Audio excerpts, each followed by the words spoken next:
If your nervous system is overactive, there is no way that you will be able to connect to your feminine energy. So that's where we need to start. Have you ever felt like you're constantly rushing through life, even if there is no real reason to hurry? Or that you can't really be present in the moment and enjoy what you have because you're constantly thinking about the next thing that you need to get done? Well, I want you to know that it's not just stress, it is actually your nervous system in a state of overdrive. And that's why in today's video, I am sharing with you the biological reason why many women are living in survival mode, how this is blocking our feminine energy, and what you can do today to start shifting into more feminine softness and ease. You want to think about your nervous system as the command center of your body. When we look at the nervous system, we have two different branches that we focus on. We have the parasympathetic nervous system and the sympathetic nervous system. The parasympathetic nervous system is also known as rest and digest. It's activated when our body feels safe, and how it shows up in our body is that we have a slower heart rate, we have deeper breaths, and it's also supporting our digestion and our healing. And we're able to emotionally open up. And then we have the sympathetic nervous system. And the sympathetic nervous system is known as fight or flight. It's preparing your body to take action. And this feels in your body as follows. You will feel your heart rate increase. You will feel your breath becoming more shallow. Your muscles are getting tense and your digestion slows. And this state is for us to be there temporarily, just long enough for your body to get back to safety. And for that reason, short bursts of stress are fine. Our body can handle that. It becomes a problem when we are talking about chronic activation of the nervous system, because our body is not made to be in a state of alertness and fight and flight for a long period of time. This can really affect our body in a negative way. So how do many of us get stuck into the state of fight and flight? Well, I can tell you the following. It's not that many women are in that state of fight and flight due to one experience. Often it's an accumulation of smaller stresses, of cultural conditions, or of life patterns that keep us stuck in that on mode. And I would like to share with you some examples of this. The first one is that we live in a masculine-driven society.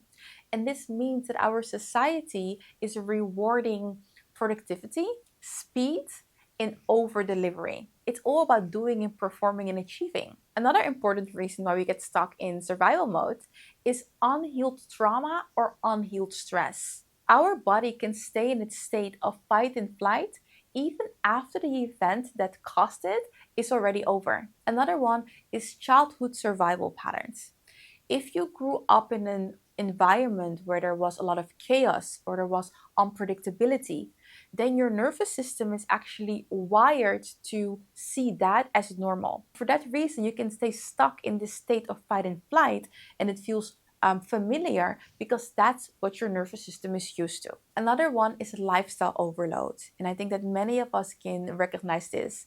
This one has everything to do with constant notifications, doom scrolling and constantly being on social media, overscheduling, and a lack of rest, because that is actually keeping the adrenaline flowing in your body. Another one that is very common is emotional avoidance. Staying busy is actually a subconscious way to avoid feeling emotions that you find uncomfortable. If you have been in fight and flight for years, then your body actually starts thinking that that is normal. And with that, the rush, the constant movement, the tension can actually feel safer in your body than calmness and peace.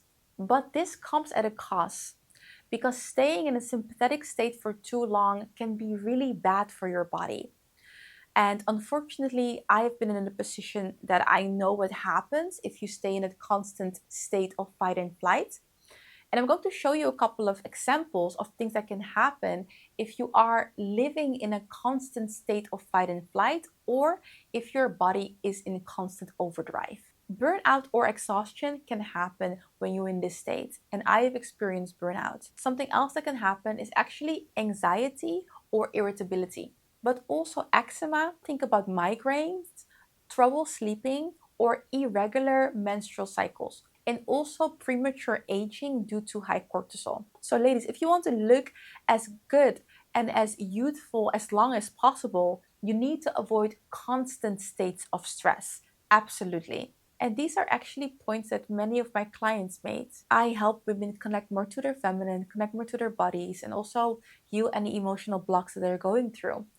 And something I hear many women say is that, Urania, I want to feel more feminine. And then I ask, what do you mean with feeling more feminine? And then they say, just feel more peace, feel more calm, just feel more like myself. And often what my clients then mean is that they are feeling disconnected from their body. And 8 out of 10, it means that your nervous system is not regulated. If you are constantly in your head, you're constantly in overdrive, how will you feel soft?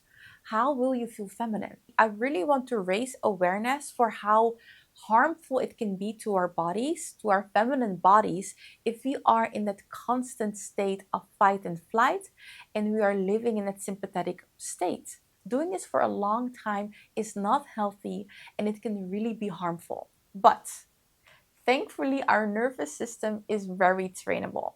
So I would like to share with you some things you can do to decondition and to teach your nervous system a different way of being, a softer way.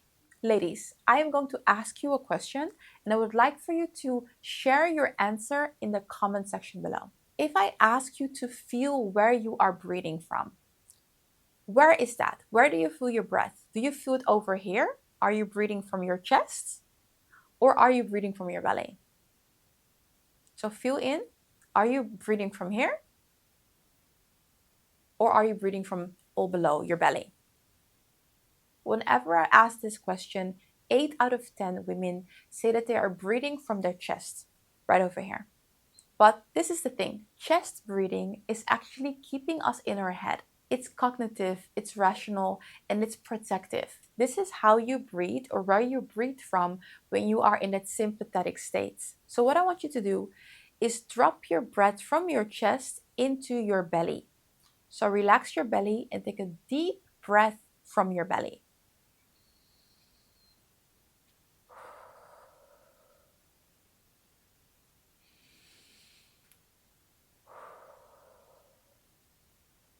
When you are taking belly breaths, you are dropping into your body. This is how and where you drop into your feminine. And this can be challenging. And the reason why belly breathing can be challenging is because when you drop down in your belly, that is where you feel your emotions. And emotions can come up that you are trying to suppress, or emotions can come up that you didn't even know you had. And that can make this practice, even though it sounds very easy, quite uncomfortable for women in the beginning. But I need you to continue with this. Every single time you feel that you're breathing from your chest, I want you to drop your breath and start breathing from your belly. Start taking deep breaths from your belly. Take about 5 minutes, especially the very first time that you're doing it. Take 5 minutes and take those deep inhales and exhales. This is where you're going to feel your emotions, and this is how you can start your healing, not up here. Something that I also do is that I do this before I go to sleep. So whenever I'm in bed, I make sure that the breaths that I'm taking are from my belly. I'm very aware of this because this is also a great practice to relax your body just before you go to bed. So that's another one that I want to share. Make sure that you take these deep breaths throughout the day and you will catch yourself breathing from your chest again. But you have to decondition, right? This is the process. Start learning a new way. So every time you catch yourself breathing from your chest, drop down to your belly. And also do this just before you fall asleep. Something else you can do to learn how to slow down that really helped me is yoga. And then specifically yin yoga, because then the poses take a little longer and you can take your time to stretch and really get into the pose. Because the feminine is never in a rush. The feminine is ease and it's flow.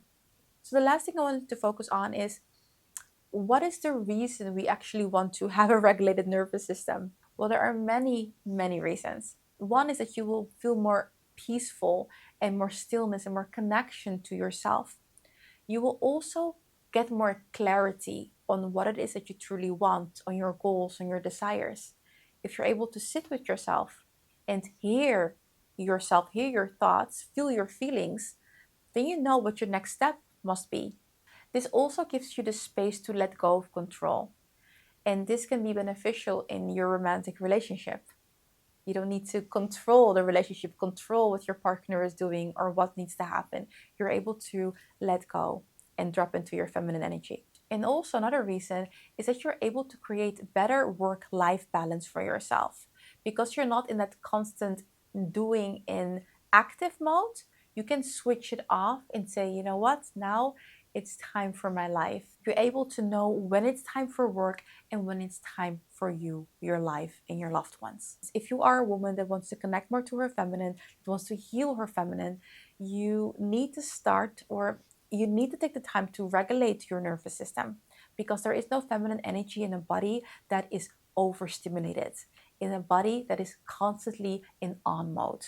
And for that reason, this is one of the first things I do in my one-on-one programs with my clients. I help them regulate their nervous system and make that their new normal. So, ladies, I hope that you found this video interesting. I hope that you learned something and you see the importance of regulating your nervous system, and you understand the difference of our sympathetic nervous system and our parasympathetic nervous system. And yeah, the reason why we get stuck into that sympathetic nervous system. And this is also the reason why I find it so important that women start living more from their feminine. It's not just looking pretty and wearing dresses and living a softer life. It is really of high importance for our health. We need to start taking our health serious. And that's why a more feminine way of living and knowing when to switch and how to switch is very important for us. If you want to sign up for a program, I'm currently having my waitlist open, so you can sign up for the waitlist if you're interested. Any questions, ask them in the comment section or DM me on Instagram, because I'm very active on Instagram right now. I need to get active with the other platforms as well, but Instagram right now, I'm doing well. So if you have any questions, DM me there. My ad is as Urania Nelom, just my full name. Ladies, thank you so much for watching. I'm going to wish you a lovely day, and I cannot wait to see you in the very next video. Bye, ladies.